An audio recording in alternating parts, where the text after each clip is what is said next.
como una especie de puente entre el final del proceso revolucionario francés y el siglo XX. Hay todo un periodo bastante largo que en realidad se inicia en la última parte del siglo XVIII, sobre todo en Alemania, eh, y que tiene el origen de la palabra que va a definir todo este proceso, en realidad en el siglo XVII, en Inglaterra, hasta aproximadamente mediados del siglo XIX, según los países, un poco más, un poco menos, que se da a llamar romanticismo, ¿no? Un periodo súper interesante desde el punto de vista cultural, artístico en sus distintas facetas, literario, por supuesto, porque es gran, eh, el gran movimiento que genera, eh, pictórico, arquitectónico, eh, novelístico y político, porque se da la particularidad que es un proceso que se genera entre dos momentos relativamente convulsivos del mundo, ¿no? Por un lado, la Revolución Francesa, que desemboca en el periodo napoleónico, las guerras napoleónicas hasta 1815. Ahí hay un largo periodo de paz en términos internacionales, eso lo han visto en relaciones internacionales, política internacional, pero al mismo tiempo, sobre mediados y la última parte del siglo XIX, ahí empezamos a ver convulsiones de nuevo, también revolucionarias o reaccionarias, según los países, eh, que bueno, definitivamente van a terminar a inicios del siglo XX con procesos de nuevo revolucionarios y la Primera Guerra Mundial. Eh, Depende del cristal con que se lo mire, ¿no es cierto? Para la óptica liberal será el momento tal vez más glorioso de la historia de la humanidad, ¿no? Por una serie de razones que tienen que ver con el progreso económico, la salida de la pobreza de muchísima gente, el proceso de urbanización que hubo en casi todas las capitales y ciudades de Europa, pero también fuera de Europa. Es el gran siglo europeo. Hay un largo periodo de paz mundial, desde 1815 hasta 1914, prácticamente un siglo. Piensen en todos los movimientos migratorios que hubo ya a mediados del siglo XIX hasta inicio del siglo XX. Bueno, un país que ha recibido muchísima inmigración fue el nuestro, pero también la hubo en Estados Unidos, Canadá, Australia, Nueva Zelanda. Todo el progreso científico que se dio, sin duda que es un siglo realmente maravilloso, el XIX, y de hecho esto ha generado la publicación de muchos libros, entre otros el de Jürgen Osterhammel, que es uno de los escritores alemanes predilectos de Angela Merkel, que es un libro que se los recomiendo, después cualquier cosa les voy a mandar el link, es larguísimo, pero justamente describe con lujo de detalles lo que fue ese siglo XIX. Bueno, el movimiento romántico, insisto, no se inicia en el siglo XIX, empieza en el siglo XVIII, pero se extiende prácticamente hasta la mitad del siglo XIX y tiene un gran impacto tanto en el aspecto artístico como en el político de ese siglo. Así que bienvenidos a este momento que es tan especial. eh, y ojalá les guste, porque, o bueno, les guste y que los motive también para investigar sobre un periodo que lamentablemente en nuestra academia tampoco se da demasiado. Yo creo que tiene una razón ahí para que la academia lo haya invisibilizado, no lo haya tratado tanto. Por supuesto, haciendo excepción de las carreras de filosofía, las carreras de filosofía y letras, literatura, ¿no es cierto? Ahí, por supuesto que el movimiento romántico se da, las carreras de música, tal vez arquitectura, pero en las ciencias sociales me da la impresión que tanta influencia racionalista ha jugado, tanta influencia moderna o modernista, racionalista, ilustrada, incluso la posmodernidad, ha evitado que en las cátedras este movimiento sea conocido. Y además yo agregaría una segunda razón. Me parece que al tener impacto, el impacto político tal vez que tuvo, que no necesariamente es el más positivo en términos de algunos académicos de las ciencias sociales, también por esa razón no se da tanto, ¿no? Estoy hablando de, bueno, algo de lo que comentábamos recién, ciertos movimientos reaccionarios, la aparición del nacionalismo, la reaparición del nacionalismo, algunos aspectos vinculados con el imperialismo europeo, etcétera, etcétera, etcétera, que bueno, lamentablemente desde el punto de vista de la academia social, no son bien vistos y bueno, se ha procedido de algún modo a una especie de apagón científico sobre este movimiento, que no en vano justamente es un movimiento no racionalista, ¿no? Así que, bueno, ojalá que les interese. Por supuesto, es muy amplio, en una clase no vamos a poder dar todo, vamos a dar algunos tips en general, que ustedes identifiquen algunos lineamientos generales y yo les nombraré una gran cantidad de autores, de los más variados, incluso el mundo literario, porque, bueno, algunas de esas novelas, algunos de esos libros tienen incidencia política, eh, indirecta, eh, o han influido sobre futuros movimientos filosóficos y doctrinarios que sí van a tener efectos políticos de manera directa, tal vez tardíos, tal vez en el siglo XX, no necesariamente en el mismo siglo XIX. Otros sí, en el siglo XIX, pero en general van a ver que algunos de estos autores van a influir sobre otros autores del siglo XX y estos a su vez van a generar movimientos cataclísmicos bastante importantes. Así que, bueno, en general, a ver, vamos a dar algunas particularidades generales. Ahí lo pueden ver, ¿no? Esa es una, ¿la Sí, ven? sí, Esa es una pintura clásica bueno, estoy mezclando los términos, en realidad es una pintura típica del romanticismo de perdón, de Caspar Friedrich, iba a decir Carl Friedrich. Este, ahí se los escribo, que es el hombre entre las nubes, ¿no? ¿Por qué esta pintura es, bueno, es un pintor alemán, por supuesto, después va a terminar sus días, creo, en Suecia. En realidad, esta pintura gráfica me parece mejor que ninguna. Si ustedes googlean, van a ver que está sobradamente en casi todas eh, en el Google abunda, digamos, las referencias al romanticismo se dan con esta pintura.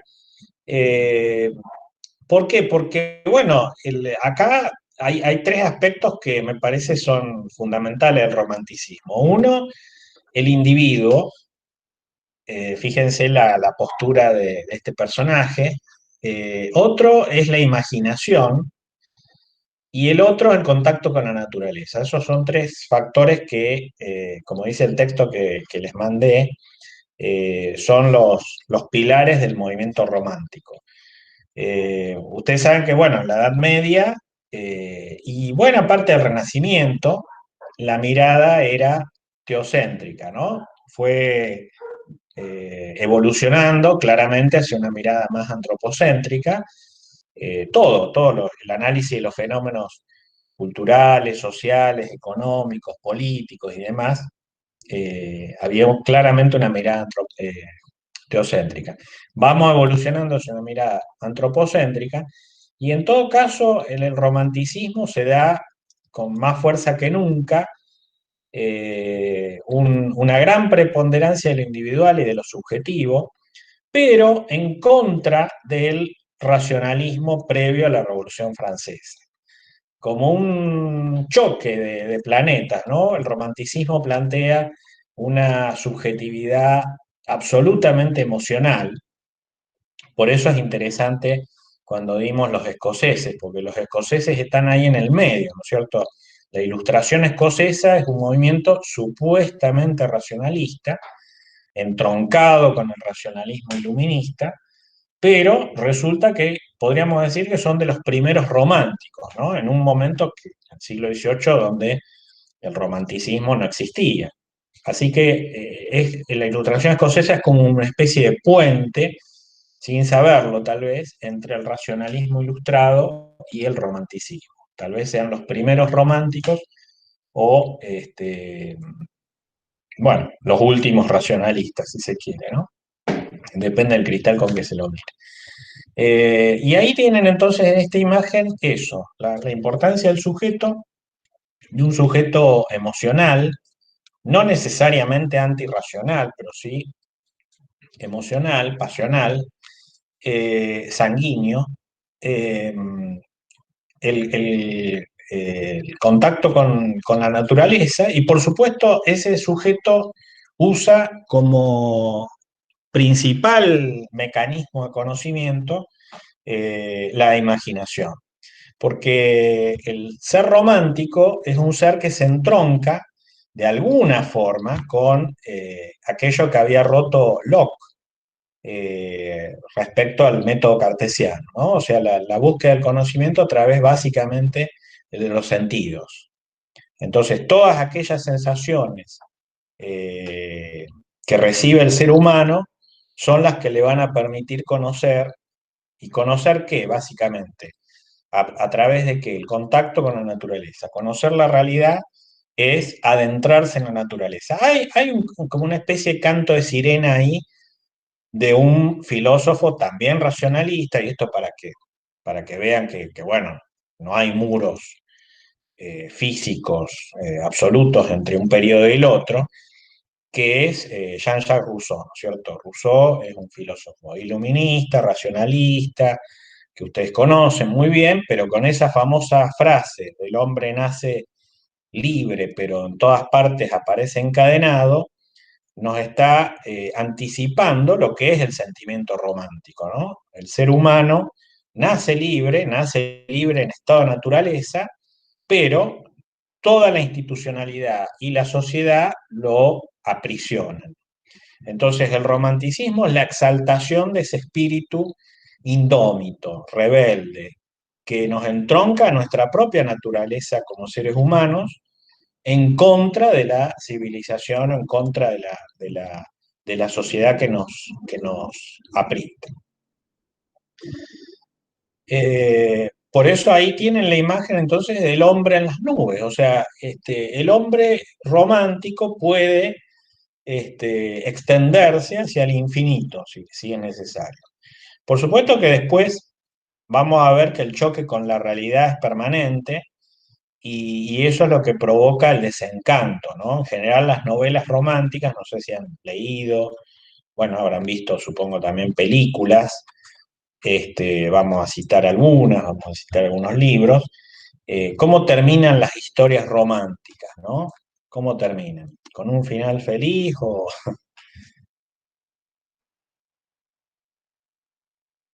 qué les parece?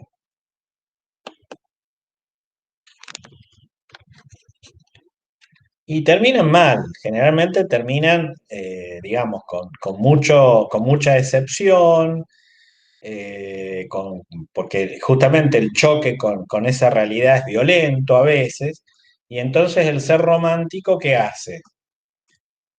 Se evade, ¿no? Se evade a través de qué? Justamente a través de la imaginación, a través del infinito, o elige la muerte, ¿no?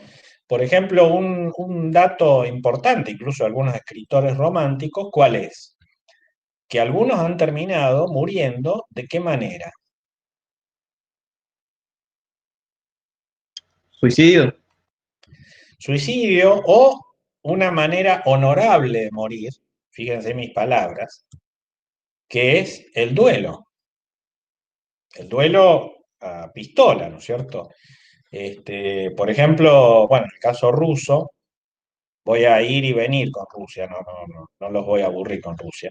Además, si les doy Rusia un viernes a la noche, cuidado, pueden- podemos terminar mal, digamos, ¿no? Podemos terminar, ahí sí, como dice Estefano, podemos suicidarnos. Este, Pushkin, ¿no? Pushkin lo engaña a su mujer, ¿y qué hace Pushkin? Se traba en duelo con el amante de su mujer, ¿no? Y muere, ¿no?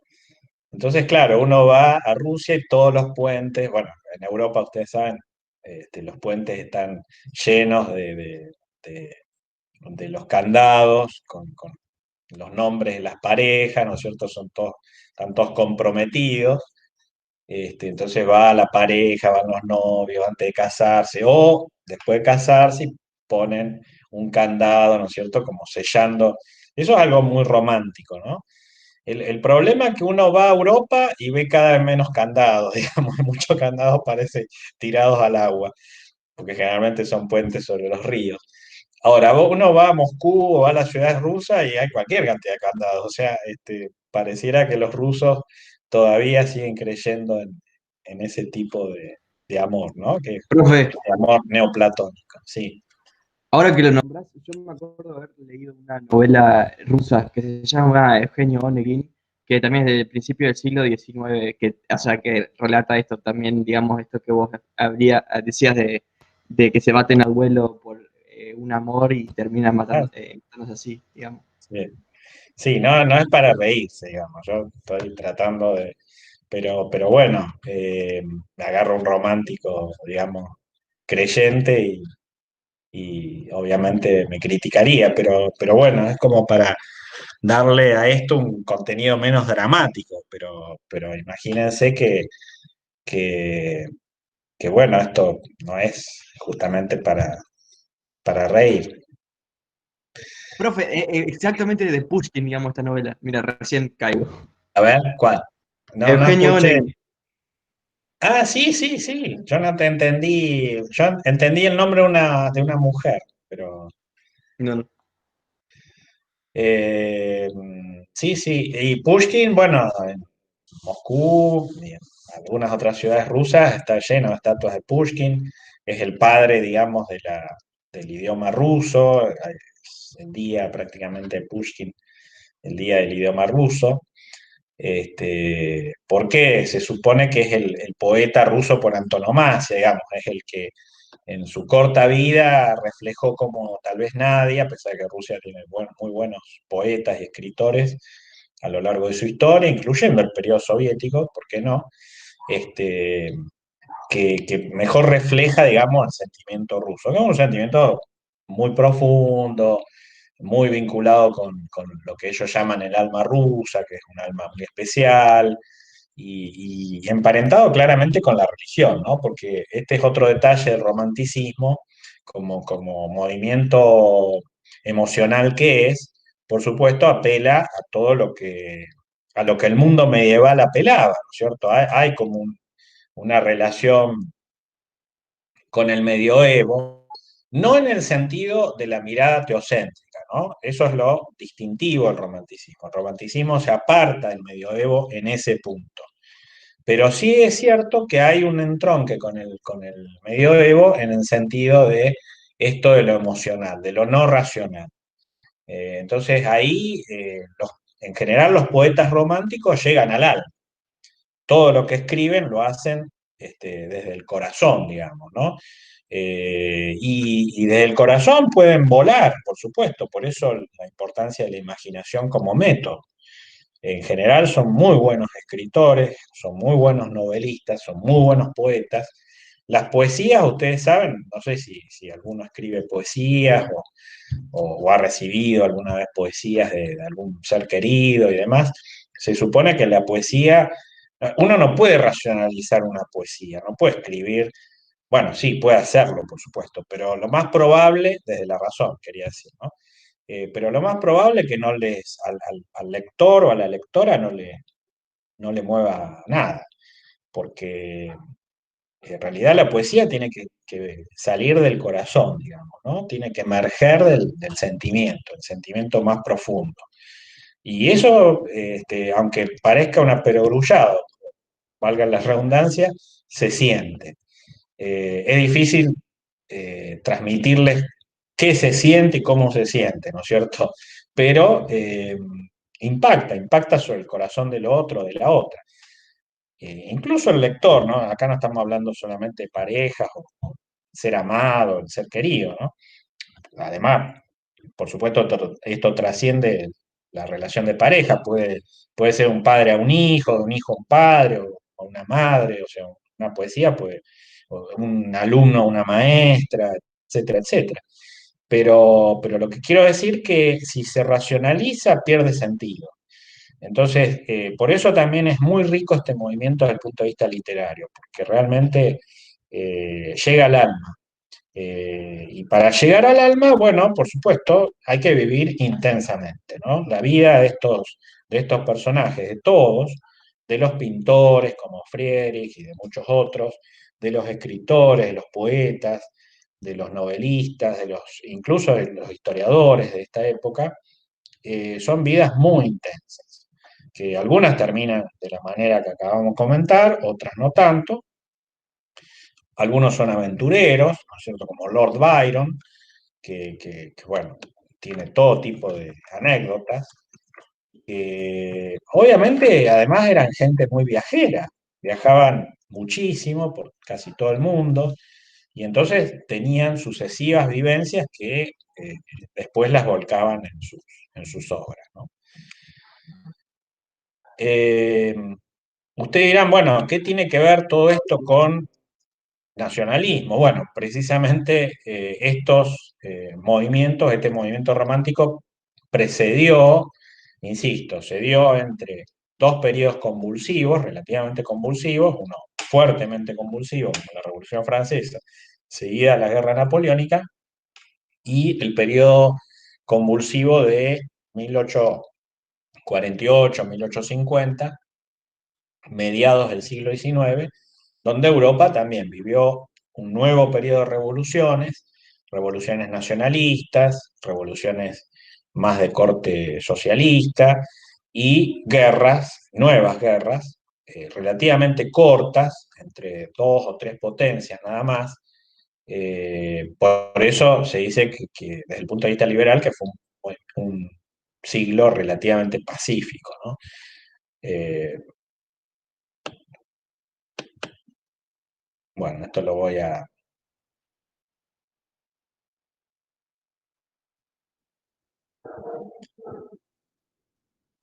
evitar porque son todas cuestiones vinculadas con el arte. El arte,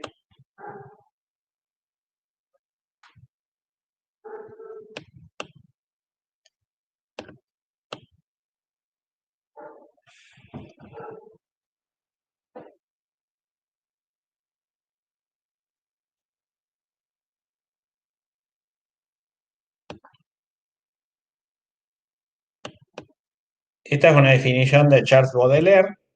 Eh, bueno, efectivamente no, cuesta mucho ubicarlo temporalmente al romanticismo. Yo dije, bueno, mediados del siglo XVIII en algunos países, específicamente Alemania, pero eso fue en Alemania, digamos. En otros países se dio más tarde, el caso Francia, tras justamente todo el periodo convulsivo este que mencioné. Así que cuesta identificarlo cronológicamente.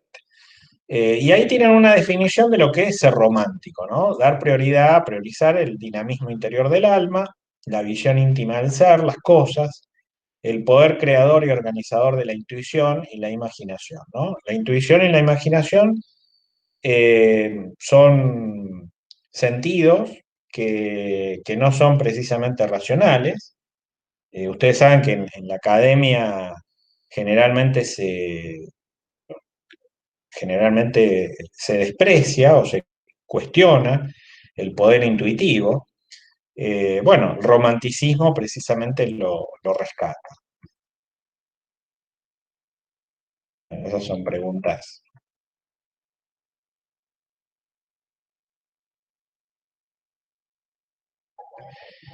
¿Qué características tiene, mejor dicho, qué principios usa el romanticismo? Ahí tienen también una pintura típicamente romántica, porque en general, a ver, vamos a hablar un poco de la pintura. Las pinturas, si han visto pinturas románticas, se van a dar cuenta que casi todas exaltan la naturaleza, ¿no? El contacto con la naturaleza. En los movimientos artísticos típicos de la ilustración no pintan a la naturaleza. También, por supuesto, se pinta al ser humano, pero generalmente en contacto con la naturaleza. Cuando no, se pinta las profundidades del alma humana, ¿no?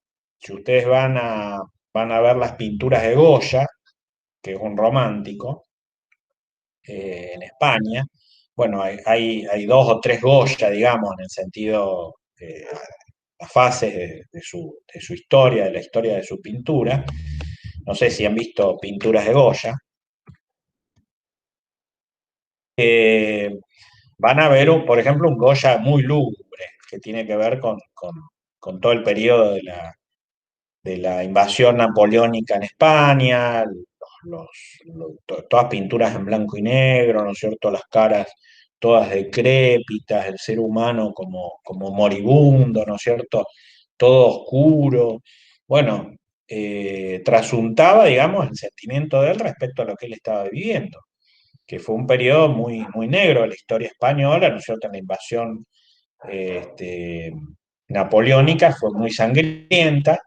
Los franceses entraban a los pueblos españoles, mataban a los campesinos, ¿no es cierto? No sé si hay una película también con Javier Bardem, no sé si la vieron, que es también muy triste, pero bueno, ilustra muy bien, bueno, el protagonista ahí no es Goya, en todo caso, pero bueno, se da la particularidad en esa película de las dos dimensiones, ¿no? La vida de este protagonista con la vida de Goya.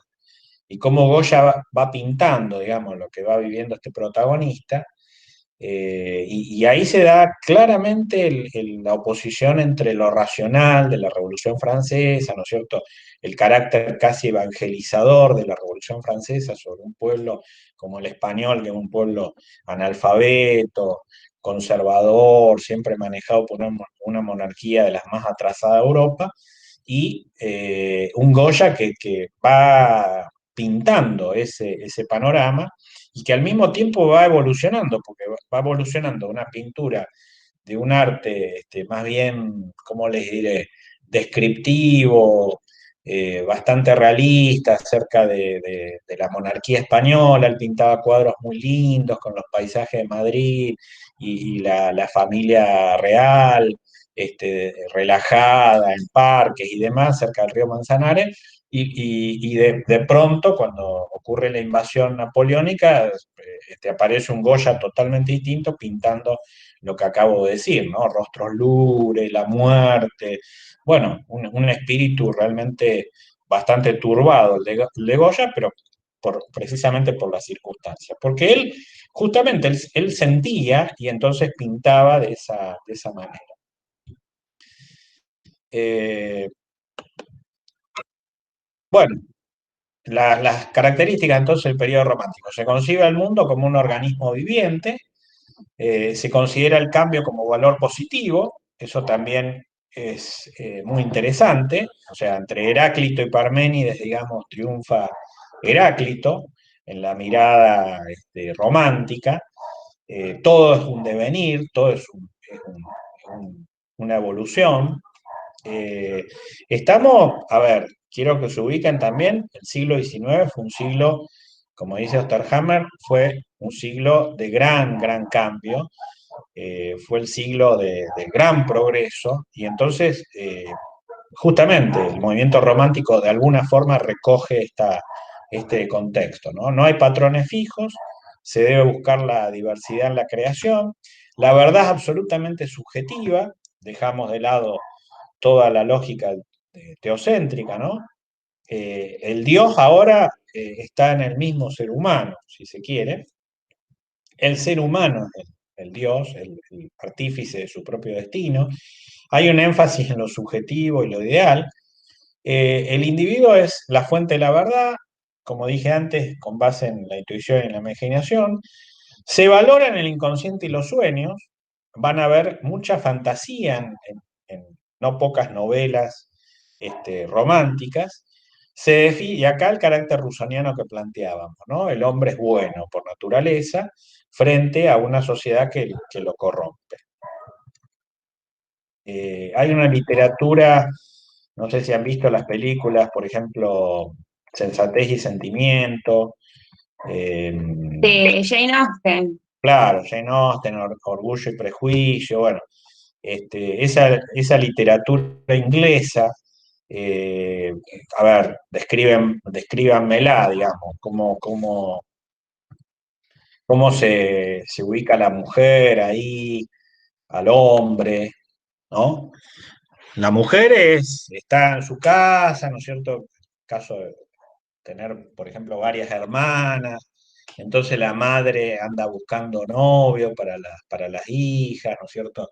Generalmente el candidato, los candidatos son militares, porque en Inglaterra, por supuesto, Inglaterra era un imperio, entonces los militares andaban vagando por todo el mundo, ¿no es cierto?, en sus distintas campañas.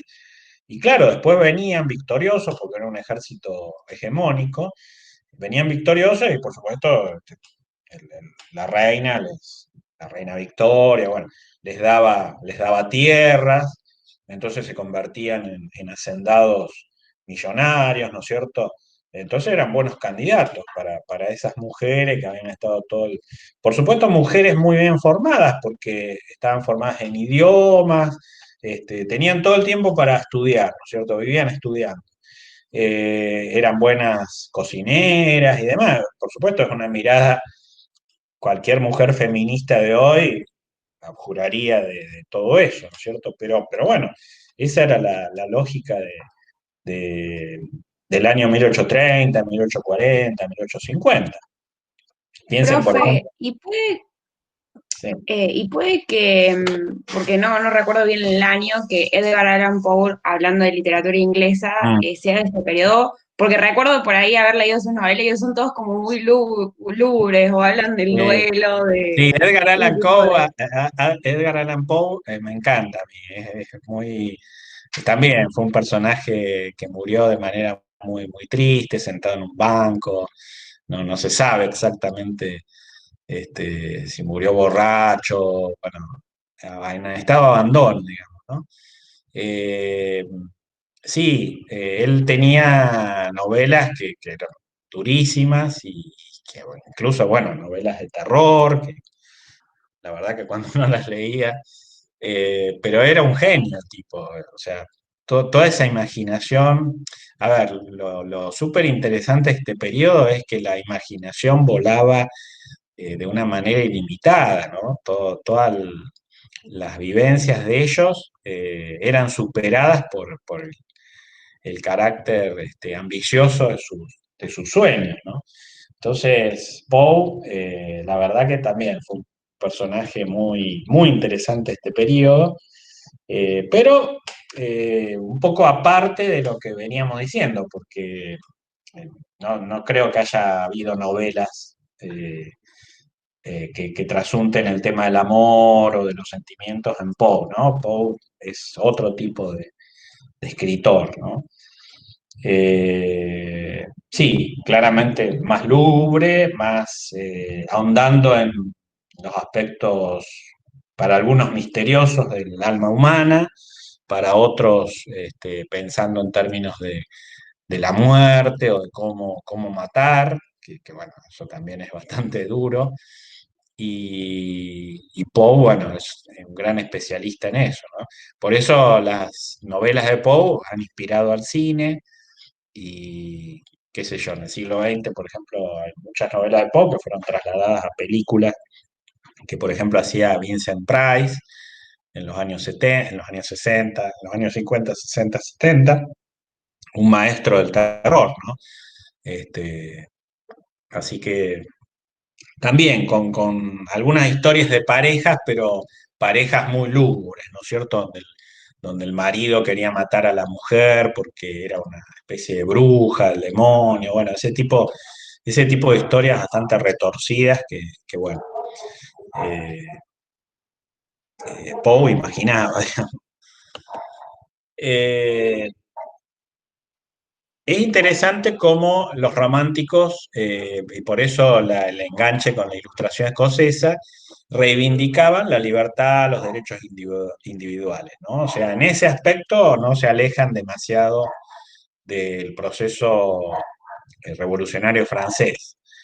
Eh, ¿En dónde se alejan? Se alejan precisamente, acuérdense que la revolución hacía tabula rasa de lo que era el pasado, no quería saber nada con la tradición, no quería saber nada con la Edad Media. Ahí los románticos vuelven a entroncar con esto que estoy diciendo, ¿no? Evocan tiempos pasados, hay muchas novelas románticas sobre el periodo de la Edad Media, ¿no? Eh, el caso de Ivanhoe es uno de los casos que yo recuerdo más interesantes. Acá se los escribo. ¿Han leído Ivanhoe? Sir Walter Scott.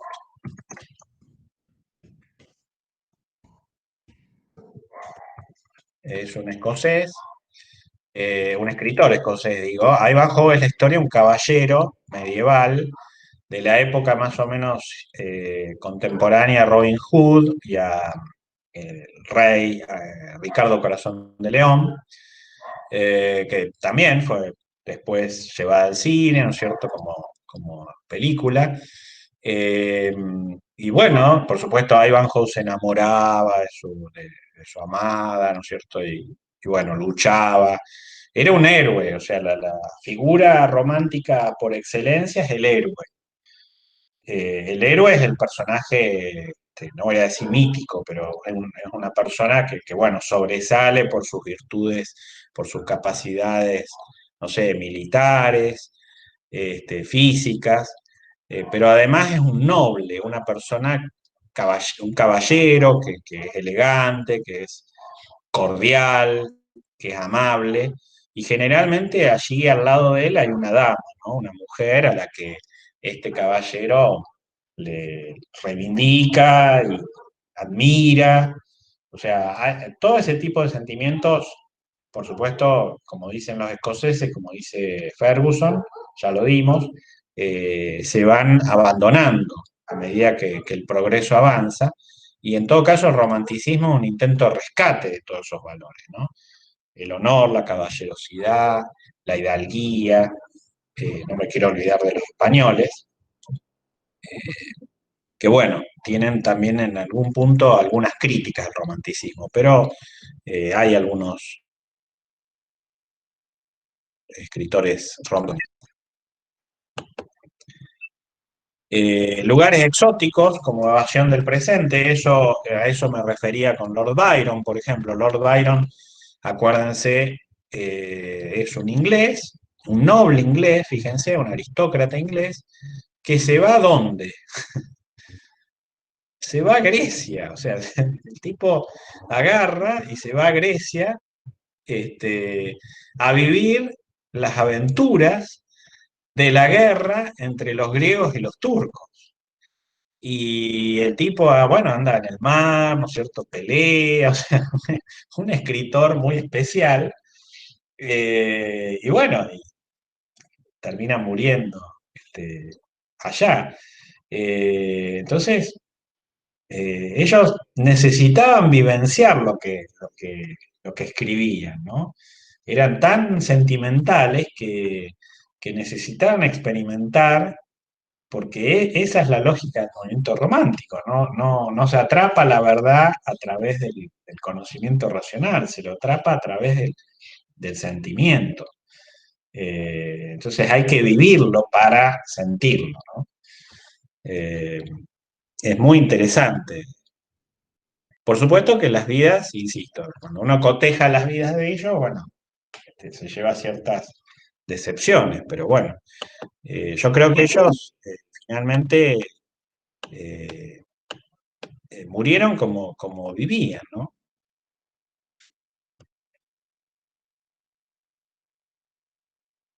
Hoy no estamos precisamente en un momento romántico. Eh, bueno, ahí tiene algún aspecto que subraya lo que veníamos diciendo. En general, los románticos son burgueses, vamos a ponerlo en términos clasistas. A mí no me gusta mucho hablar en términos clasistas, pero bueno, modo didáctico, eran burgueses, eran todos escritores o pintores o artistas que provenían del mundo burgués.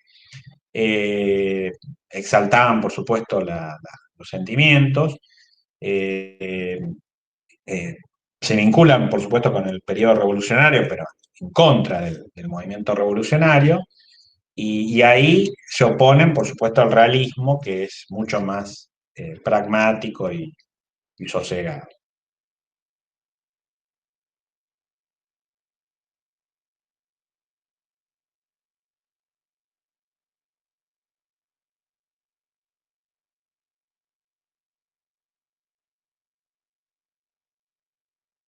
La libertad, a ver, porque ayer tuvimos un webinar donde discutíamos el tema de la libertad. Eh, ya hemos visto que la libertad,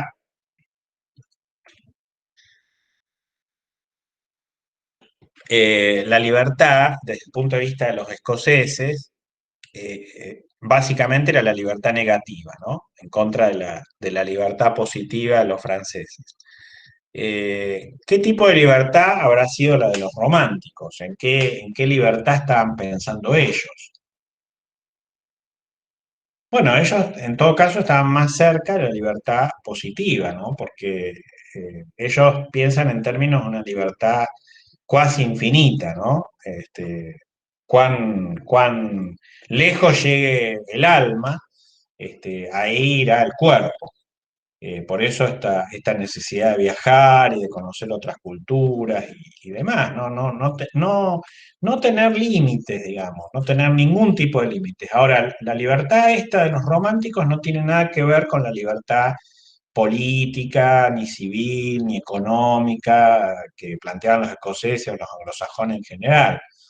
Y acá estamos hablando de una libertad, si se quiere, más en contacto con la naturaleza, más al natural, ¿no? No estamos acá, el movimiento romántico no es un movimiento estrictamente político, es un movimiento cultural artístico que va a tener su impacto en lo político, pero no piensen que la libertad de los románticos en todo caso, es equivalente a la francesa, a la continental, al individualismo falso de Hayek. Solo en ese sentido, en el sentido que es una libertad sin límite. Pero no por eso es que tenga que ver con la revolución, al contrario, ¿no? Dijimos que ahí se aleja absolutamente del carácter racionalista de la revolución.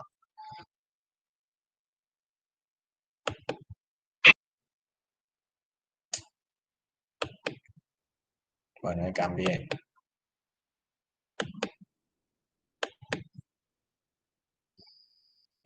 Bueno, obviamente, como dijimos antes con Ivanhoe y otros héroes, voy a nombrar Rob Roy, por ejemplo,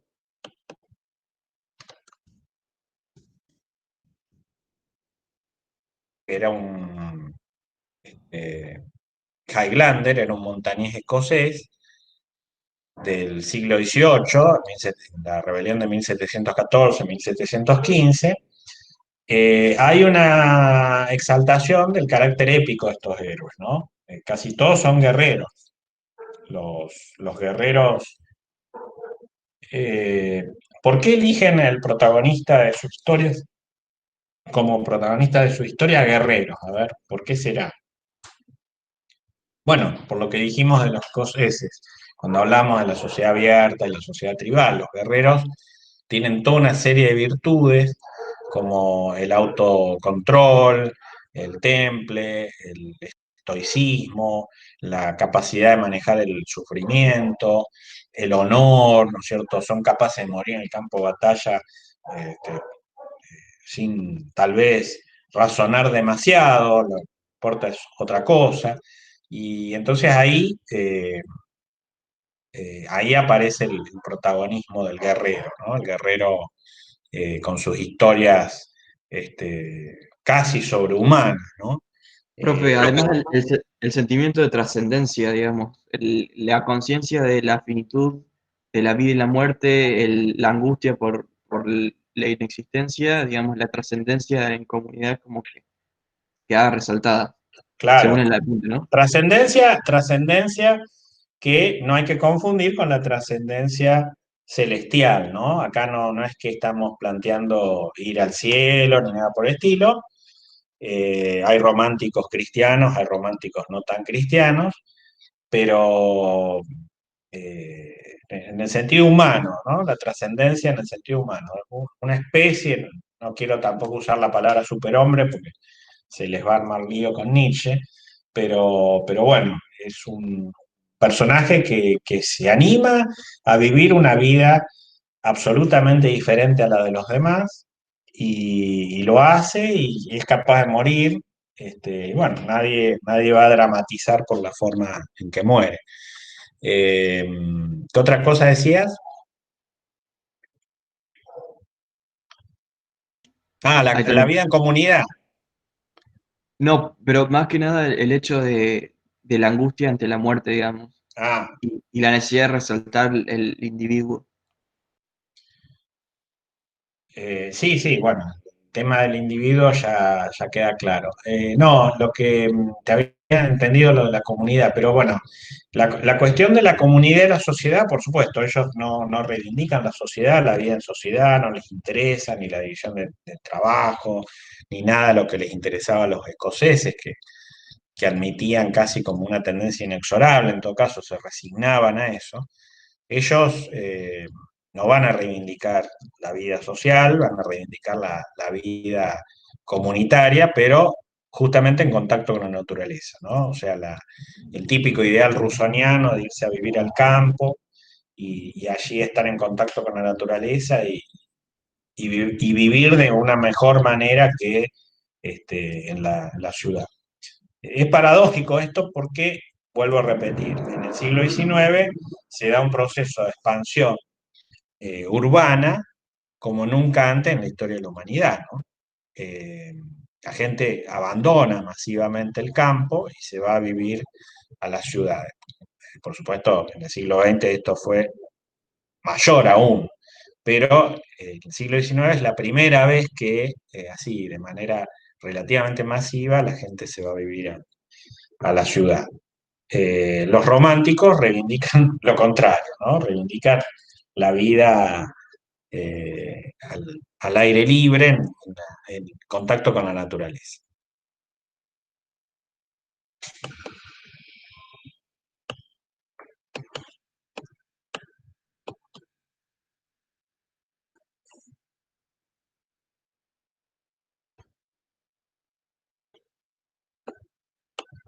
Bueno, a veces se para acá porque es...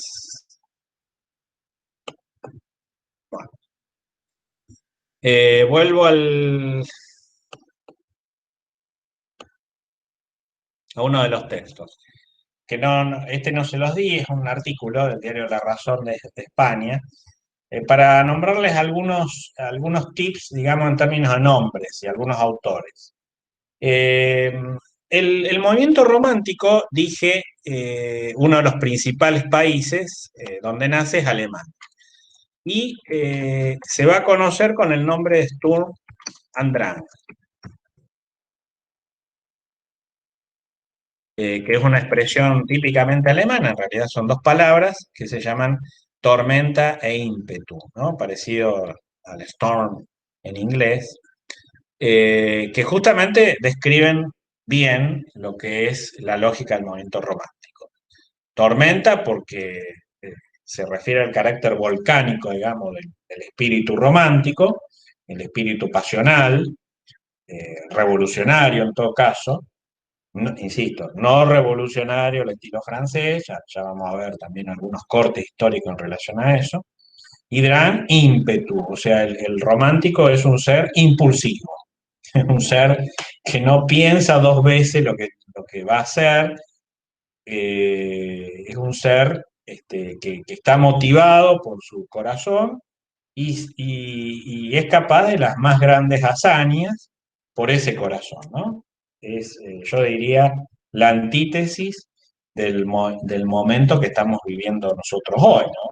En general, el ser humano hoy, ustedes vieron, es un ser temeroso, es un ser que no se arriesga, que ya vive en una sociedad de riesgo, entonces, en todo caso, al revés, trata de tener una naturaleza más bien conservadora, ya tiene que arriesgar en el mercado laboral, el mercado económico y demás, entonces se repliega sobre lo que puede preservar, no se arriesga en términos de pareja, no se juega por el amor, ¿no es cierto? En los sentimientos, la persona suele ser más bien temerosa, cautelosa, las relaciones sociales se dan a través de las redes sociales, uno no arriesga ahí, nadie va a dar su vida por el ser amado, ¿no es cierto? El romántico es todo lo contrario, el romántico es una persona que, como Lord Byron, si tiene que irse a Grecia a pelear, se va,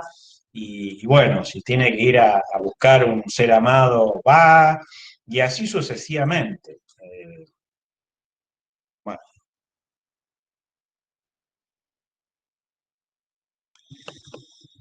Eh, Bueno, por supuesto, ahí dice juvenilista, porque el espíritu romántico es un espíritu juvenil, eh, aunque hoy no esté de moda precisamente, y mucho menos entre los jóvenes, eh, pero bueno, es un espíritu indómito, se supone que para los racionalistas es un espíritu adolescente, ¿no es cierto? Ustedes vieron que en la edad de la adolescencia, el joven o la joven es tremendamente sanguíneo, sanguínea, y después viene la edad de la madurez y demás. La madurez está considerada como un periodo más racional. Bueno, el romántico puede tener la edad que tenga, pero se siente juvenil. Eh, Ahí hay algunos autores, bueno, de nuevo, la influencia de Rousseau, ya la hemos visto. Hay un primer autor del movimiento romántico alemán que es sumamente interesante, que es Johann Herder, que en el texto está un poco mal escrito, pero bueno. Johann von Herder es un autor que es yo diría, el Rousseau de Alemania. Estamos hablando de una Alemania que como tal no existía. Aclaremos, estamos hablando de la Alemania de fines del siglo XVIII, principio del siglo XIX. Ojo porque hay quienes dicen que el movimiento romántico tiene sus ramificaciones lejanas hacia el nazismo, ¿no? Mucho después, por supuesto. ¿Por qué? Porque Alemania estaba dividida, ustedes lo saben, principados, ya sabemos también cómo la reforma luterana paradójicamente levantó a los campesinos fueron aplastados por los príncipes, se generó ahí cierto movimiento en favor de la libertad de expresión y demás, pero también fue acallado. Y bueno, llegamos al siglo XVIII, se produce la Revolución Francesa en Francia, país limítrofe con los alemanes. eh, y bueno, Napoleón invade territorio alemán, ¿no es cierto? Eh, Va a estar algún tiempo allí. eh, Tal es así que, bueno, ustedes saben que Hegel, ahí hay algunos autores alemanes que son paradigmáticos, ¿no? Uno es Fichte y el otro es Hegel. Y hay una ciudad alemana que es muy importante, que es Viena, se pronuncia Viena. Eh, es una ciudad de Alemania Oriental, que fue tomada por los franceses, y ahí hay una universidad que va a generar un movimiento intelectual muy interesante de básicamente autores románticos. El gran autor romántico de esa universidad es Fichte. Hegel va a ser un sucesor o discípulo, en todo caso, de Fichte. No va a pensar como Fichte.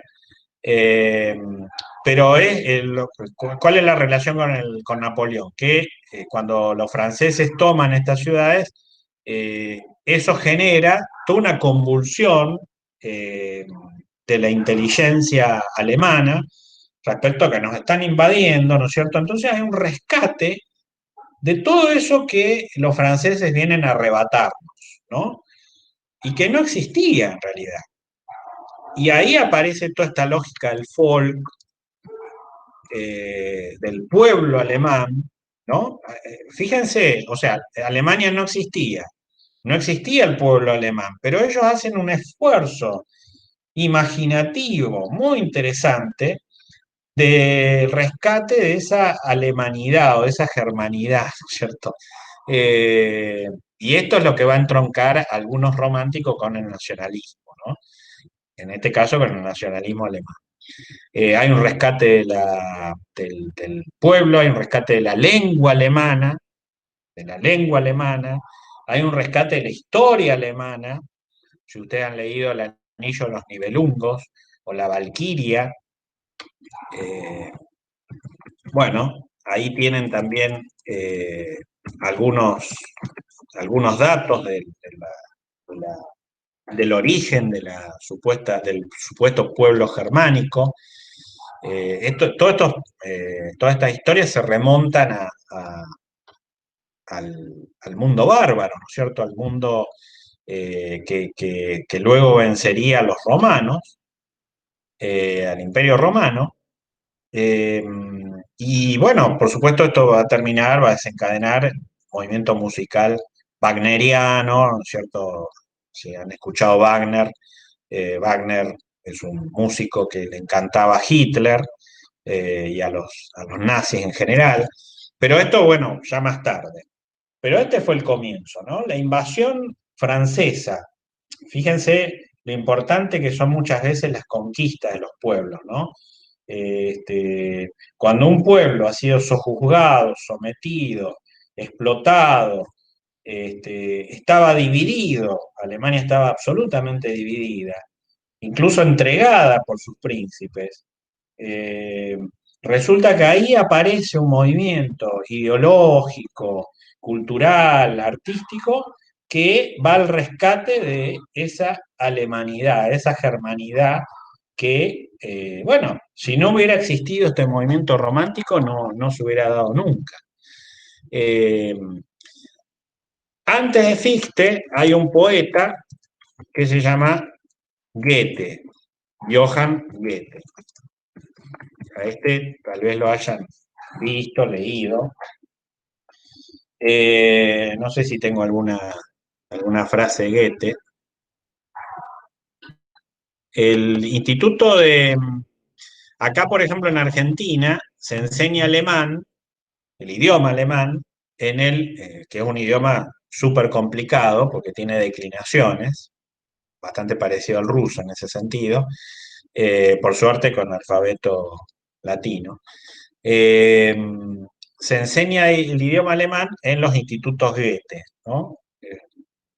prócer, digamos, el Pushkin de Alemania, es Goethe, y es un poeta romántico que exalta, por supuesto, también la vida en naturaleza y demás. Eh, Ese es un segundo gran autor importante de Alemania.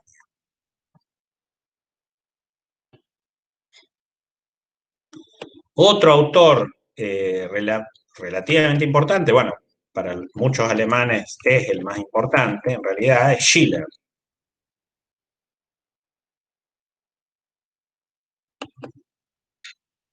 Eh,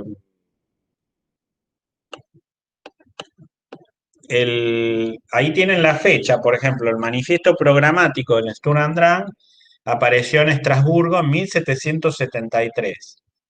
Y hay ensayos ahí de Herder y Goethe.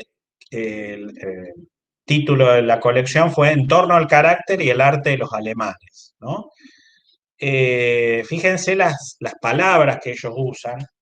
Eh, bueno, no está Camila hoy, ¿no? Entonces, podríamos, ella que es descendiente de alemanes, pero digo, lo que llama la atención acá, insisto, que el Estado alemán no existía, el Estado alemán estaba dividido, no existía eso que se llama Alemania, para nada, y sin embargo ellos recogían en la historia, en la poesía, en la música, en la lengua, esos rasgos de alemanidad, ¿no? Lo predicaban y durante largo tiempo esto se mantuvo ahí, si se quiere, en la cultura popular. Claramente la alemanidad es una cultura popular,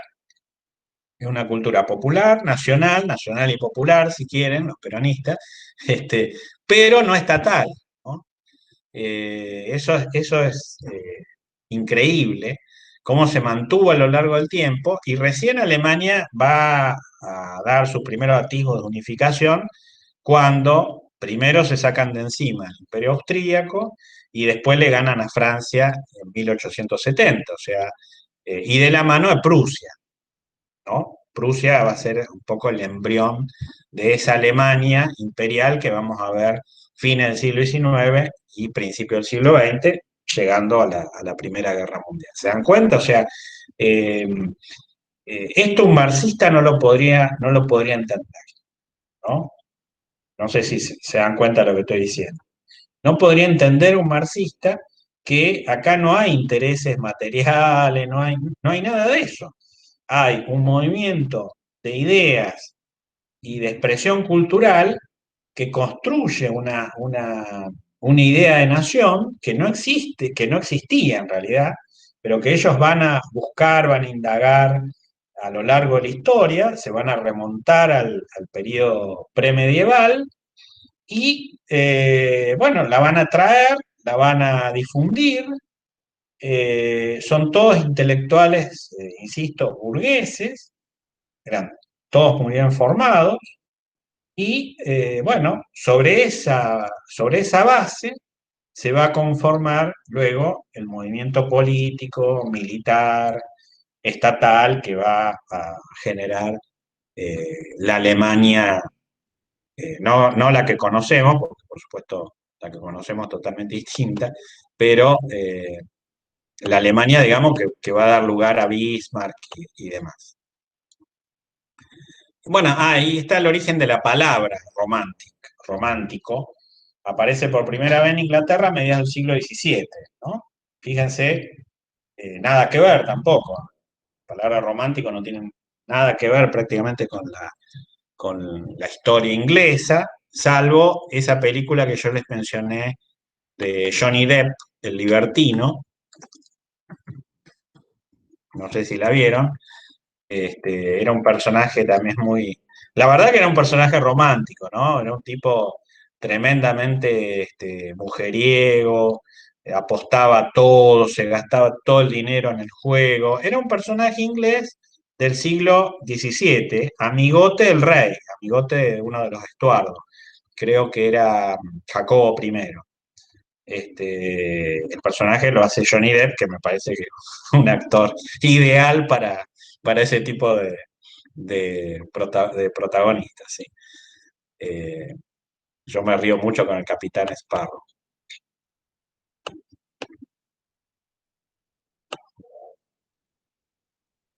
Eh, Fíjense lo romántico según Novalis, que es el seudónimo de Friedrich Leopold von Hardenberg. Este es otro autor alemán que me gustaría citarles. Esto es el seudónimo. Eh, Romántico, él lo considera sinónimo de poético. Eh, Todo deviene en fantasía, ¿eh? Montes, todo lo que es natural, ¿no? Montes lejanos, hombres lejanos, recuerden la pintura que les mostré al principio, acontecimientos lejanos, todo se hace romántico. Hay una lógica evasora de la realidad muy interesante, porque la realidad es dura. Entonces, ¿qué mejor que evadirse, ¿no? Bueno, el sentimiento de fusión del corazón, la religiosidad confesional, los ideales de liberación de los pueblos oprimidos. Esto sí es muy importante y lo conecto con el nacionalismo, la religión del patriotismo, la función formativa de la historia. Hoy hicimos un homenaje a Sarmiento. ¿Qué les parece? ¿Sarmiento habrá sido romántico o no? Sorprendí con eso, ¿no? ¿Qué les parece? Y parecería que no, que es como el recambio. ¿Sí? ¿Estás seguro? Eh, O sea, en búsqueda del crecimiento económico puede haber sido, no sé. en busca del crecimiento económico no era romántico, precisamente. Pero su vida personal, tuvo muchas amantes, fue padre soltero,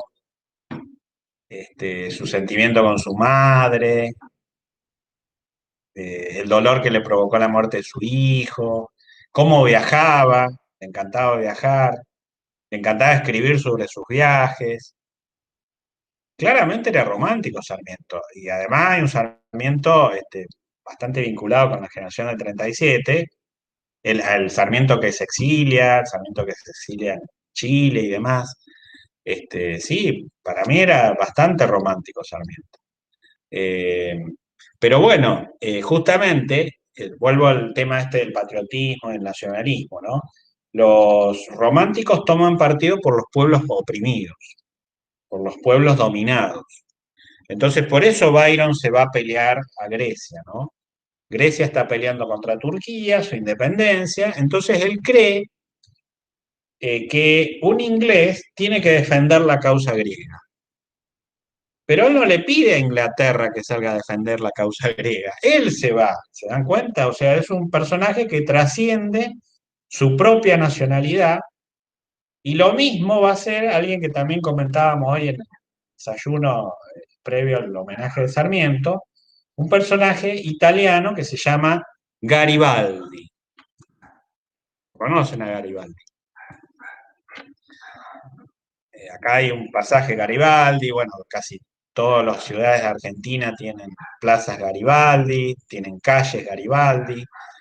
Giuseppe Garibaldi era un militar, escritor, aventurero, italiano, que se vino a pelear acá a la Argentina. Totalmente loco. ¿En dónde vino a pelear? Bueno, en las guerras entre unitarios y federales. Y después se volvió a Italia y siguió peleando allá en Italia, ¿no? Bueno, de esos teníamos varios en la historia del siglo XIX, por supuesto, el marino Hipólito Bouchard, acá en Argentina, que era un francés que se vino a pelear por Argentina, por la independencia argentina. ¿Y saben dónde terminó Bouchard? En California, enarbolando la bandera argentina. O sea, realmente eran personajes románticos puros, ¿no? Garibaldi, insisto, vino a pelear acá en una guerra que no tiene nada que ver con su propia historia, ¿no? Unitarios y federales contra Rosas y demás. Y después se fue a pelear a Italia por la independencia italiana contra los austríacos. Y Bouchard lo mismo, Bouchard, en este caso, un francés al servicio de la Marina Argentina, que era dirigida por un irlandés que se llamaba Guillermo Brown, y Bouchard va a enarbolar la bandera argentina por primera vez en California, fíjense. Incluso va a llegar a las costas del Mediterráneo en Francia. Un loco. Y el barco de Bouchard, ¿saben cómo se llamaba? Argentina. Cuando no existía la Argentina, claro, no es que era la provincia unida del Río de la Plata, el tipo lo mandaban a aventuras marítimas, las más variadas, con un barco, a que los gobiernos extranjeros reconozcan a la Argentina, reconozcan a la provincia unida del Río de la Plata. El tipo se tomaba en serio esas responsabilidades y terminaba en los lugares más recónditos del planeta. Bueno, yo creo que está claro que yo los admiro, los romanos, ¿no? Eh, bueno, ahí tienen un aspecto muy paradójico del mundo romántico. La eterna inquietud se opuso a la imperturbable serenidad del alma. Claro, ellos eran seres súper inquietos, pero al mismo tiempo ellos consideraban que el alma tenía que estar en calma. Y precisamente la manera de que el alma esté en calma era moverse, ¿cierto? Eh, es fácil apreciar el fondo conflictivo que alienta en cada una de esas antinomias, que no son dialécticas, sino aurorales. La aurora boreal, ¿no? El, el intento de traer al hombre el infinito, en el cual la estética aparece como insuficiente respecto al final. La poesía aúna sentimiento y razón, pero en conflicto, y recupera la conciencia crítica ante la misma poesía. La novela romántica es también teoría.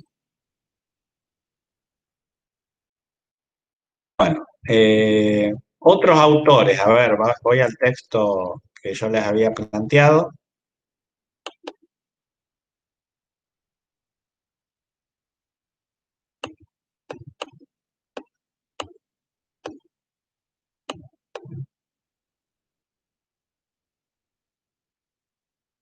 Ahí tienen varios autores que fueron de los primeros, además de Herder: Wordsworth, Coleridge,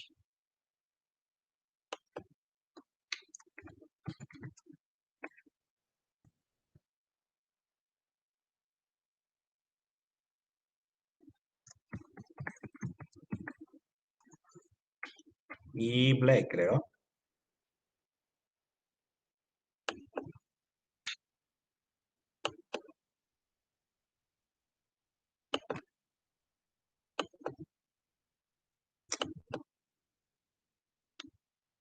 Blake, esos son los de la primera generación, ingleses. Los de la segunda generación son Keats,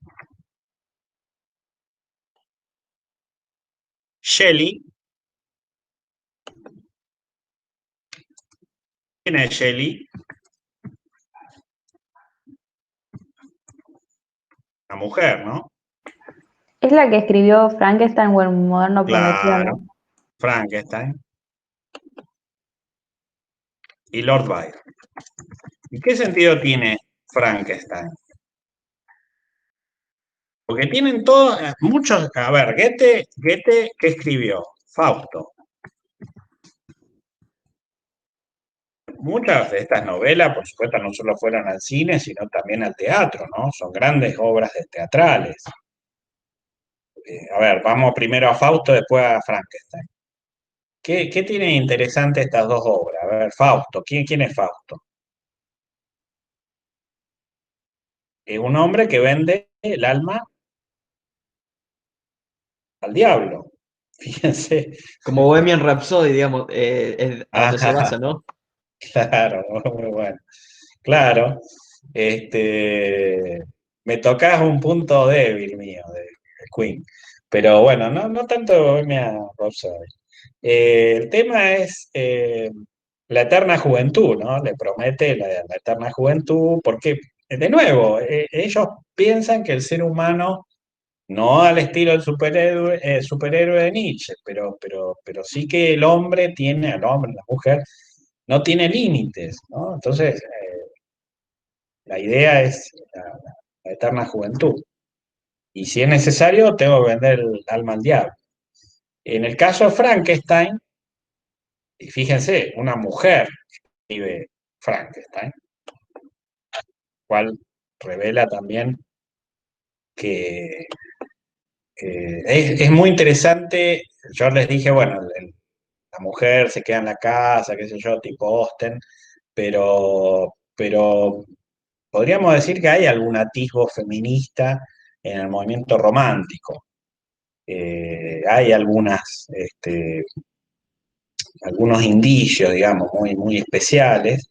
Eh, Mary Wollstonecraft eh, es una de las feministas, de las primeras feministas eh, del siglo XIX.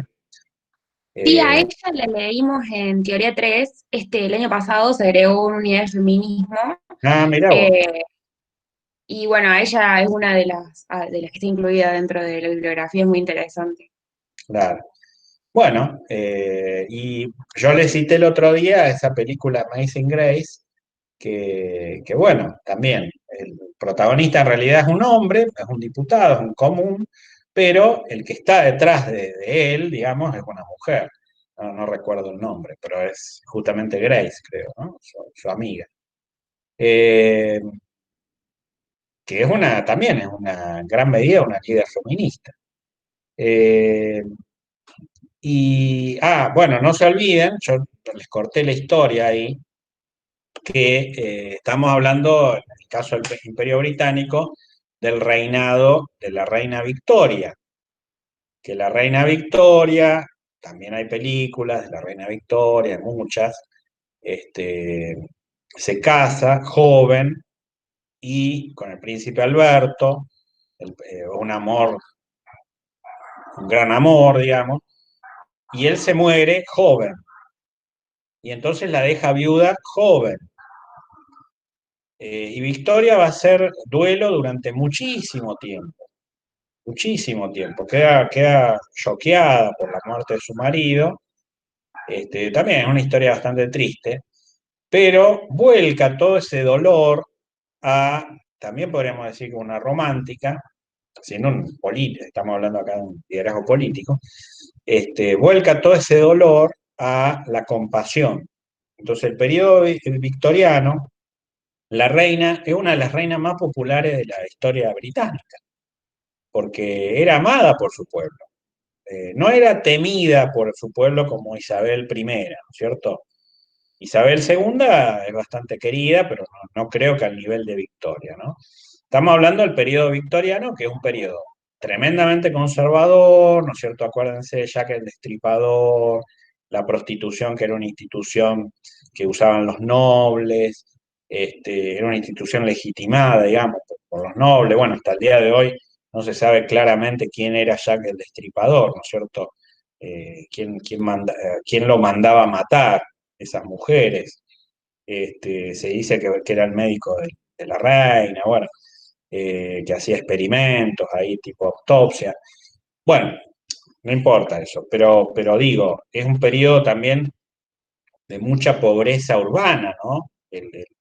Acuérdense, estamos en plena revolución industrial en Inglaterra, las novelas de Dickens, estas que citaba el otro día, Oliver Twist, Copperfield, los chicos mendigos, los chicos huérfanos, que son historias también de mucha superación, pero los chicos trabajando en las minas de carbón, las madres muriéndose, los chicos huérfanos, la cuestión social, la mendicidad en Londres, toda esa cuestión que va a recoger la literatura es típica del periodo victoriano. Y Victoria va a vivir muchísimos años. De hecho, Isabel creo que superó a Victoria en el periodo de reinado, pero fíjense, vivió sola. Y Y bueno, podríamos decir que entregó su vida privada a la corona, como lo hizo Isabel I, totalmente no lo hizo Isabel II, porque está casada todavía, pero digamos, ese periodo marcó la aparición de algunos de estos escritores, eh, retratando, escribiendo esto que acabo de mencionar. Eh, ¿Y Frankenstein? ¿Vos lo leíste, Florencia? Hace mucho tiempo, Bueno, bueno. pero sí, Bueno, es a ver, es la historia entonces de un personaje, digamos, reconstruido y demás, que se vuelve fuera de control, ¿no es cierto? Eh, que tiene que ver con todo este progreso que decía Gabriel, esta lógica de progreso infinito, eso no es romántico, pero al mismo tiempo el dilema de la humanidad, ¿no? Que yo creo que ese tema va a volver, o está volviendo, a propósito de toda esta modernización tecnológica que estamos viviendo. Yo creo que más de uno hoy se debe estar cuestionando, bueno, ¿qué va a ser de nuestra humanidad? Digamos, el día, Profe, sí, el desarrollo también de los sentimientos, ese énfasis que se le realiza en la obra. en Frankenstein. Sí. Vos la leíste? No, no la leí, pero conozco la historia, digamos. Claro.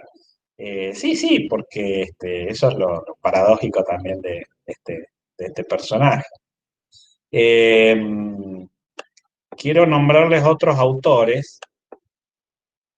Bueno, Kant está ahí en el medio, ¿no? Es un filósofo que se supone que es uno de los últimos del racionalismo iluminista, pero para algunos también es un puente con el movimiento romántico. Ah, Schopenhauer. Schopenhauer, yo lo leí el año pasado a propósito de todo este tema de la mujer, del feminismo. ¿Han leído a Schopenhauer? No sé, sé sobre qué versa digamos, Es, su corpus filosófico y sé qué es lo que piensa sobre las mujeres, digamos, que son animales con pelo, ¿no? ¿Dice eso? es muy interesante, sí, pero bueno, no vamos a tocar ese tema. Pero, pero sí, a ver, también convengamos que en esa misma época está, bueno, toda la lógica biologicista, positivista, eh, Darwin con la revolución de las especies, su teoría de la evolución. Algunos de estos personajes llegaron a estas tierras, ¿no? Eh, y claro, porque eran tierras exóticas, ¿no es cierto? Con seres humanos un poco raros para ellos. Estamos hablando del siglo de Europa, el siglo de oro de Europa, ¿no es cierto? Eh, Todos conocemos las excentricidades.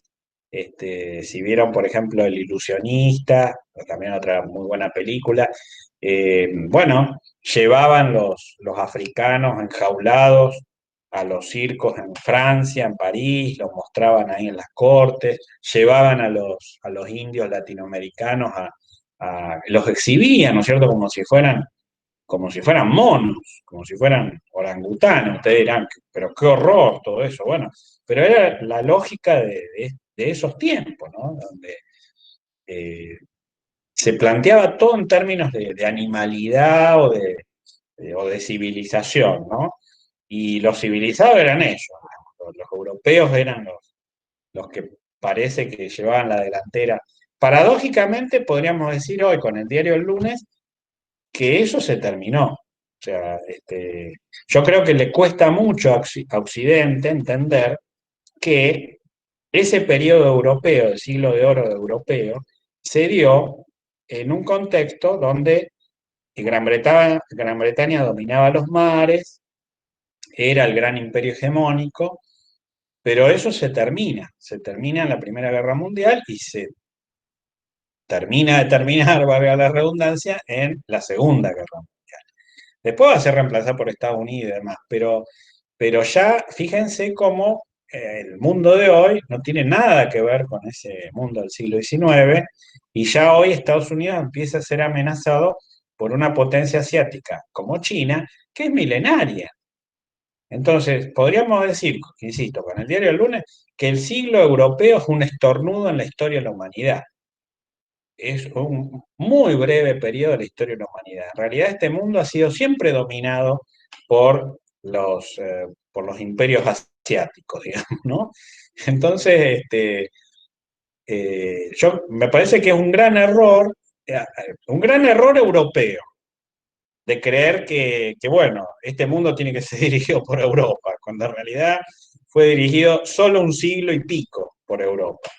Eh, Porque ni siquiera el Imperio Romano, ¿no? Se dan cuenta, el Imperio Romano fue competitivo con otras civilizaciones, ¿no? Que el Imperio Romano dominaba todo el mundo.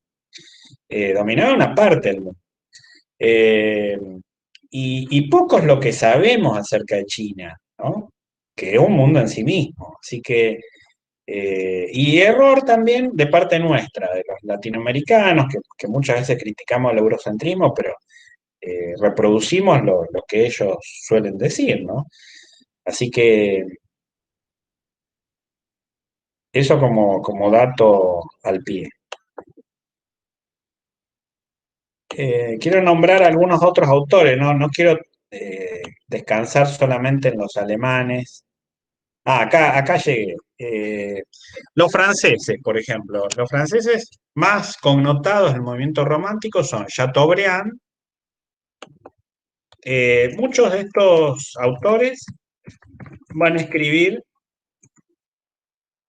eh, omitiendo o criticando todo lo que emerge de la Revolución Francesa, ¿no? Eh, Madame Stael, que también creo que es feminista, yo no me puse a investigarla mucho, pero ténganla en cuenta,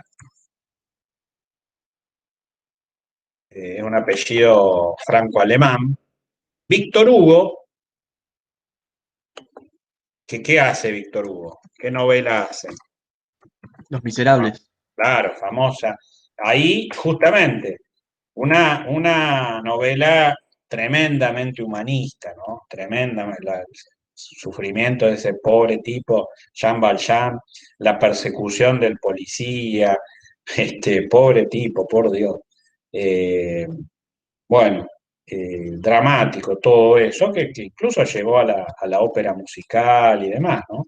Ha habido varias remakes de la novela de Víctor Hugo, pero sí, a mí ese mundo no me gusta tanto, esa novela, pero bueno, es claramente romántica. Eh, Me dio mucha tristeza. Yo era chico cuando la vi, bueno, algo leí también, y me dio mucha tristeza esa historia, la verdad que me impactó negativamente. Y a mí, bueno, el autor que más me gusta, ¿para qué me pongo de pie? Acá no me puedo poner de pie, pero es Alejandro Dumas. Alejandro Dumas creo que retrata, por ejemplo, el sentimiento que a mí particularmente siempre me ha llamado la atención, el sentimiento de la venganza. Entonces, esa novela, bueno, por supuesto, capítulo aparte, Los Tres Mosqueteros, ¿no es cierto? Pero esa novela, El Conde de Montecristo, es para mí una de las mejores joyas de la literatura universal. Por todo lo que sufre ese tipo, pero por cómo va construyendo su revancha, ¿no?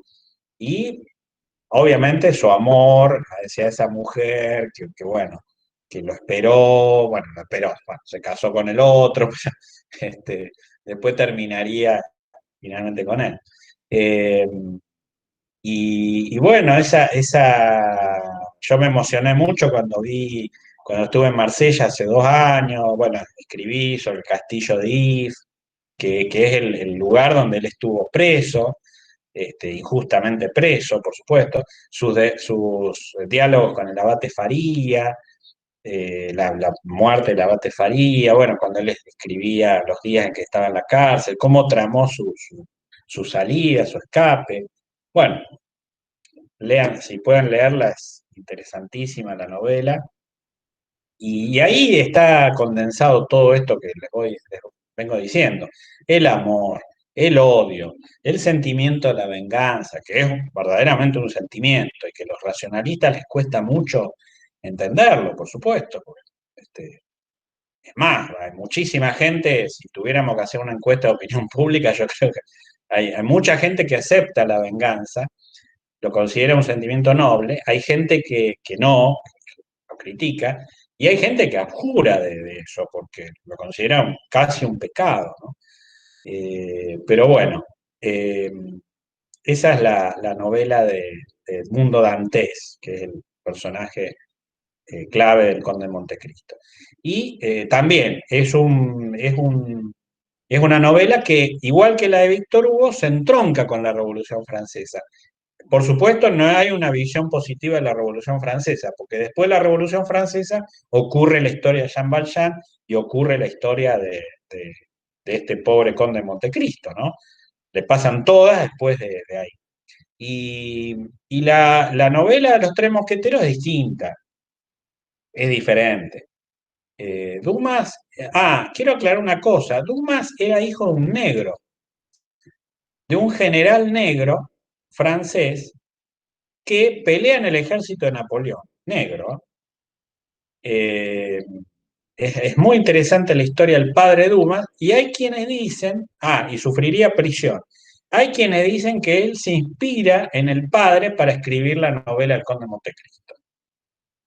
Eso lo leí relativamente hace poco, hay que chequearlo, pero bueno, fíjense las aristas que tienen muchas veces. Bueno, de nuevo, los románticos suelen basarse en historias personales, vivenciales, en este caso el padre de Dumas, así que un padre muy especial porque tiene una historia muy especial y paradójicamente es negro. O sea, bueno, ustedes saben que la primera colonia que se independiza acá en América es Haití, una colonia francesa, y la primera revolución que se produce en América Latina, bueno, mejor dicho, en América, o en América que no es del norte, no estrictamente América Latina, es la haitiana, protagonizada por los esclavos negros. Y el ejército que lleva adelante en la revolución es un ejército de negros. Y el general que está a cargo, Toussaint de Louverture, es un general negro. Este, es realmente también sorprendente todo eso, ¿no?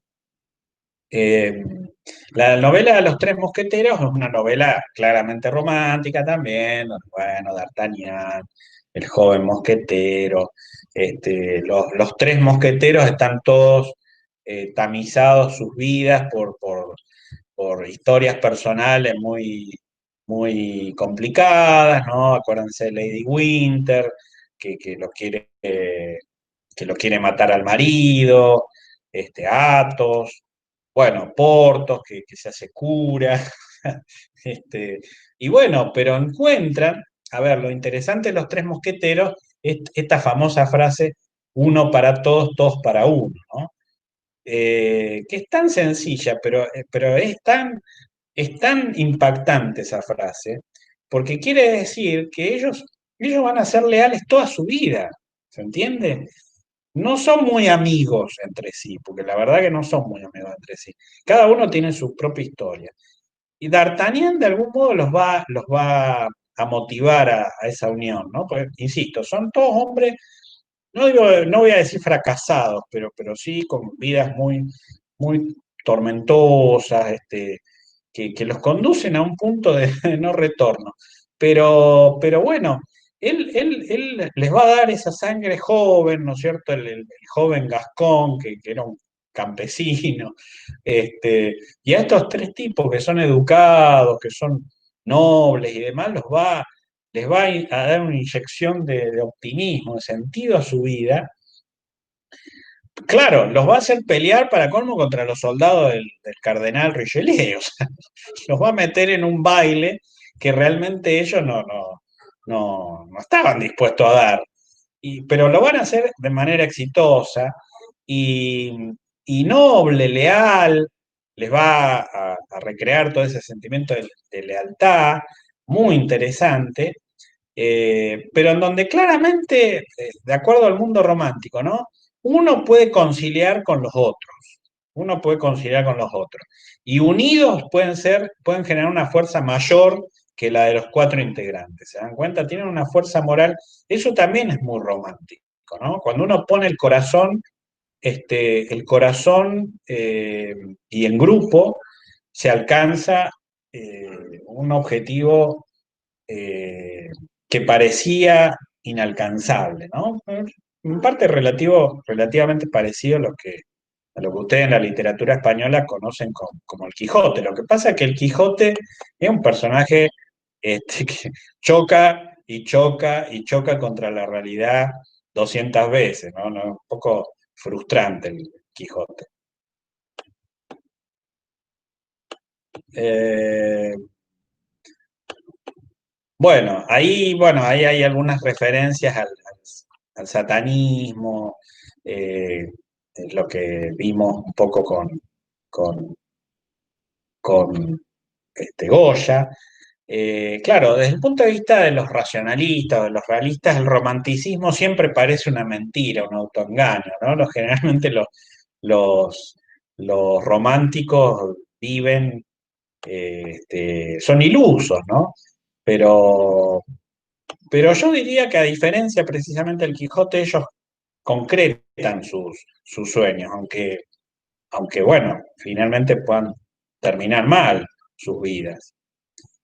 Ahí hay unos aspectos que tienen que ver con cómo imaginan los románticos, ¿no? Ellos se enajenan, ¿no? Todo lo que hemos dicho, hay distintos niveles simbólicos, eh, son héroes marginales, hay distintos estilos, ¿no? Hay distintos protagonistas, el trovador, el jugador, el burlador. Eso, el jugador aparece en la novela rusa, por ejemplo. La fatalidad, siempre hay una suerte adversa para los héroes. El conflicto, la rebelión. La rebelión empieza con el alma de uno mismo, ¿no? Porque uno tiene que luchar contra sus propios demonios y después lucha contra los demás. El rechazo, la duda entre la vida y la muerte, el amor, el odio, la luz, la oscuridad, el ángel y el diablo, ¿no? Son todas lógicas que aparecen en las distintas novelas románticas. Y a ver, ya para terminar, si me queda algún autor que no haya nombrado.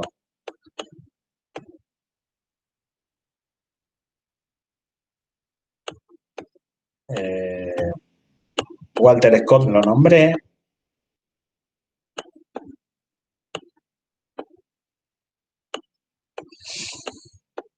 Eh, eh, eh.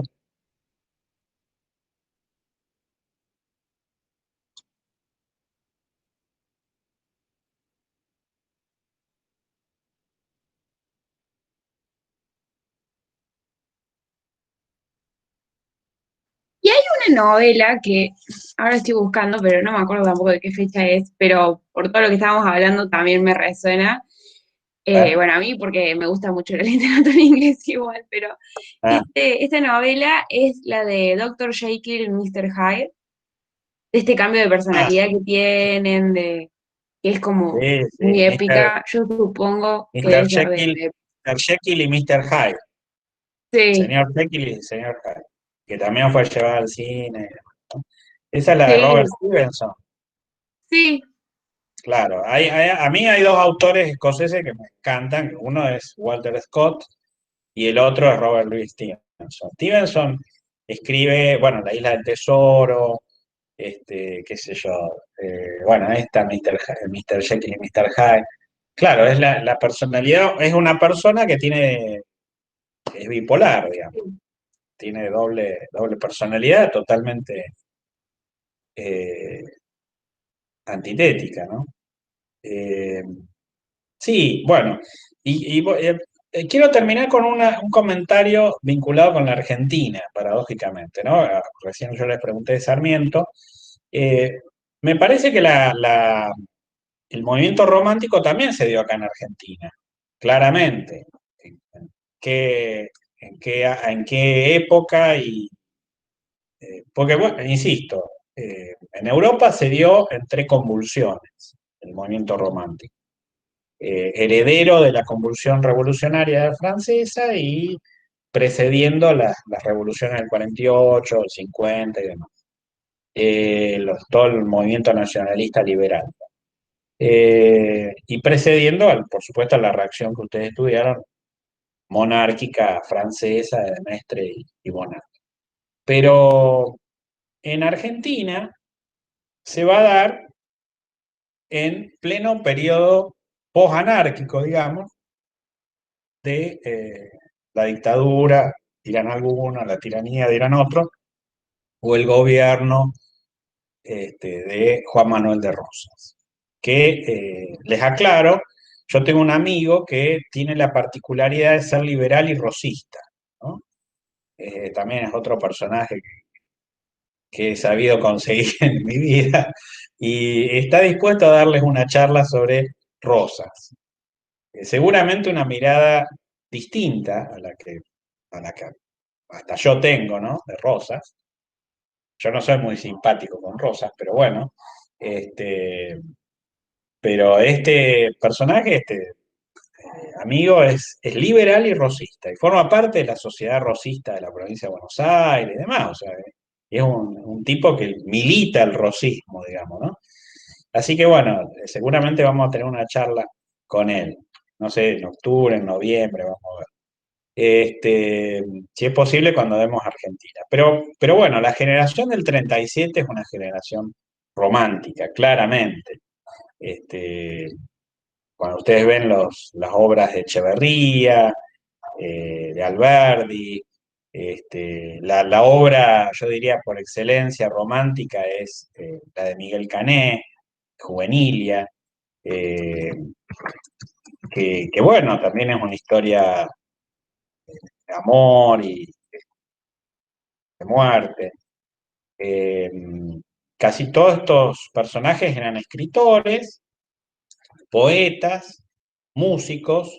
No se olviden que Alberdi era músico, tocaba muy bien el piano, era un gran compositor, se juntaban cuando no, en la casa de Mariquita Sánchez de Thompson, que era una viuda que también, tipo la reina Victoria, se había quedado viuda muy joven, de Martín Thompson, el marino. Hay películas en blanco y negro, Argentina. Las películas argentinas en blanco y negro son súper recomendables, si pueden ir a YouTube a verlas. Eh, los actores tenían un muy buen nivel. Y bueno, eh, llévense pañuelo, por supuesto, para llorar, porque son bastante emocionantes las películas argentinas de aquella época. Juvenilia, bueno, Miguel Cané, padre, y Miguel Cané, hijo, ¿no? Porque hay dos, Miguel Cané. Eh, pero bueno, ellos en pleno periodo, entre comillas, autoritario, dictatorial, ellos vuelan, imaginan, escriben historias, la verdad. Hoy comentaba justamente El Matadero, La Cautiva, Echeverría, el dogma socialista. O sea, ellos receptan el movimiento romántico europeo y lo trasladan a las pampas, digamos, ¿no? Con todas las características que tienen la pampa no gringa, porque no existían los gringos en esa época. Y bueno, escriben con esa lógica también romántica. Eh, y termino con la historia de Camila O'Gorman y el cura Ladislao, ¿no? Que es también un hecho emblemático de la historia romántica argentina. ¿La conocen a la historia? ¿No?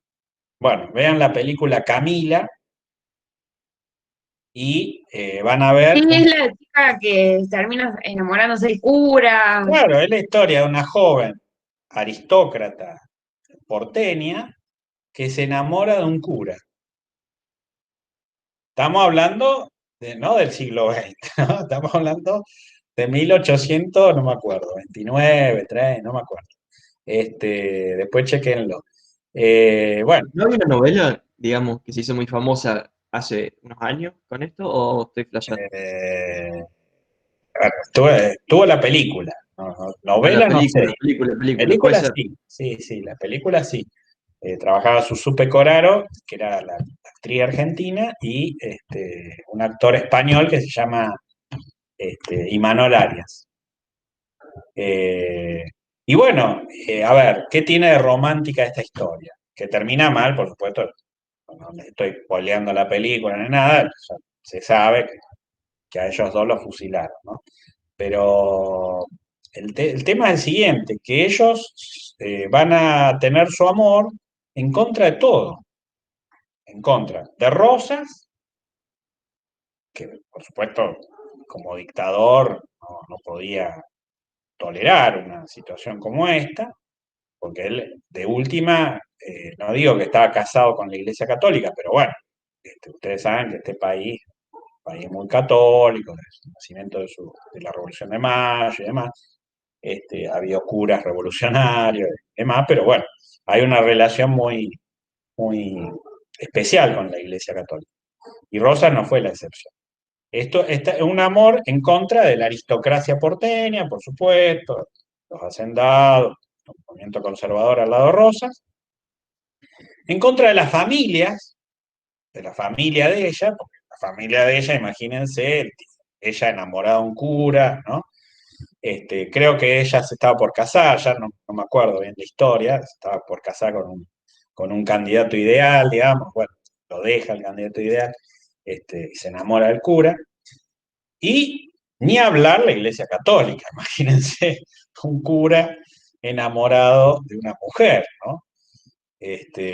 Uy, bueno, imagínense, o sea, en contra de la sociedad. Pero claro, ese es el ideal romántico, es decir, ir en contra de todo, me importa tres bledos todo y yo le doy para adelante. Bueno, se escaparon, pudieron creo llegar a Corrientes, no me acuerdo, pero lamentablemente los agarró la mazorca, bueno, y terminaron. Y entonces después, claro, la decisión de matarlos o no matarlos, ¿no? Y bueno, lamentablemente ahí Rosas toma la decisión de fusilarlos porque es una lección para la sociedad, ¿no? Pero bueno, esa historia es una historia claramente romántica que les revela, más allá de las opiniones que tengamos sobre Rosas y el rosismo, y la dictadura de Rosas y todo eso, como acá Argentina también, no siendo Argentina, por supuesto, en realidad era la Confederación Argentina, también vivió una historia claramente romántica, acorde con los tiempos de esa época, ¿no? Eh, y esa generación del 37 que fue un poco el pilar basal para la generación del 80, porque esa generación del 37 no terminó bien, casi todos terminaron o muertos o exiliados, ¿no? En Uruguay, en Chile y demás. Los que pudieron sobrevivir se escaparon. Y era un movimiento artístico, cultural, literario, musical. Insisto, Alberdi entra ahí no porque era liberal, ni porque escribía, sino pues como músico. Y después porque él venía, no sé si saben la historia de Alberdi, con esto termino, Alberdi era un personaje que era flaquito, tenía problemas de salud y demás, entonces él vivía en Tucumán y él quería estudiar en Buenos Aires. Entonces se va a Buenos Aires, entra al Colegio de Ciencias Morales, que vendría a ser la base o el embrión de la UBA, y bueno, él a ver, no lo aceptan, es todo un tema, le hacen bullying, En esa época no existía el bullying, pero bueno, no existía el bullying así literalmente, pero bueno, los profesores lo castigan. Entonces él elige como una especie de transición. Él se quiere venir acá a estudiar a Córdoba. eh, en Córdoba también tiene problemas por la dictadura rosista, pero en el ínterin se queda en Buenos Aires, ¿no? Entonces tiene el tiempo libre.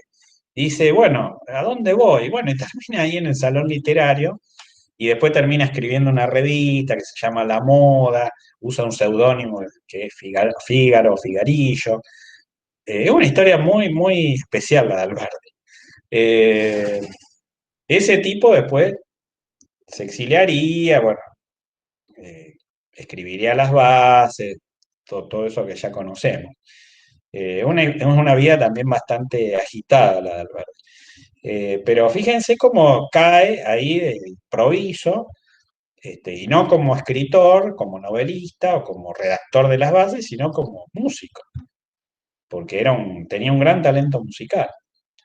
Y eso es lo que le permite respirar, por fin, porque el pobre Alberti, que era eh, frágil de salud, ahí encuentra por fin dirían algunos hoy, su sanación, digamos, ¿no?